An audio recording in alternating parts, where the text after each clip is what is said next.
Таджикистан вновь страдает. Досмотрите это видео до конца, и вы узнаете, как в Пиджикенте под селевым потоком погиб местный житель. Подписывайтесь на наше обновление, чтобы всегда оставаться в курсе событий.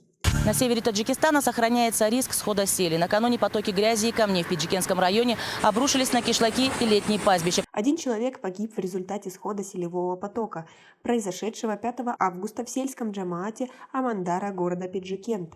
Тело 60-летнего местного жителя было обнаружено сегодня утром и передано родственникам. Как сообщает пресс-центр Комитета по чрезвычайным ситуациям, сель сошел примерно в 17 часов 30 минут.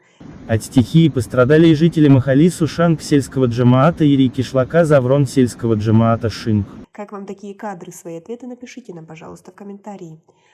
В республике по-прежнему жарко, в среднем плюс 36.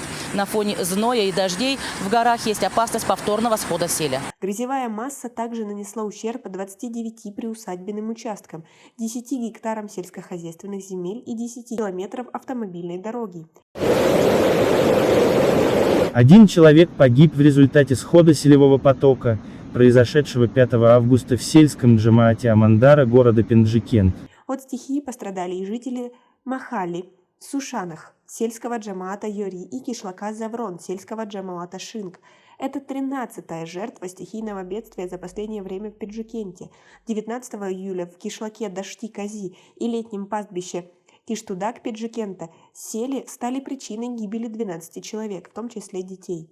Между тем, по данным синоптиков, с 6 по 10 августа в отдельных горных районах Сагдийской области республиканского подчинения и на западе Гбао возможны селевые явления локального и гляциального характера. Как вам такое? Свои ответы напишите нам, пожалуйста, в комментарии. У нас пока на этом все. Оцените наше видео подпиской и лайком. До скорой встречи!